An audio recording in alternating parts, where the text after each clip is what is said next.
ছোটবেলা থেকেই আমাদের বুঝিয়ে দেওয়া হয় আমরা নারী।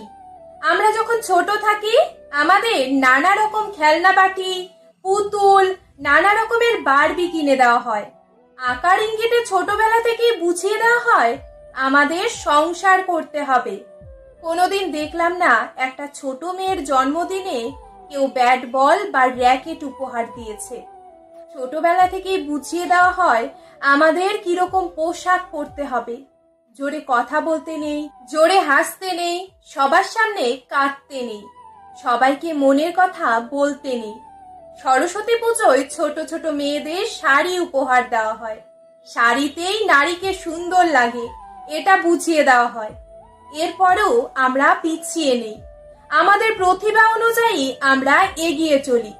আমরা কেউ ক্রিকেটার, কেউ ডাক্তার, কেউ পুলিশ, কেউ নার্স, কেউ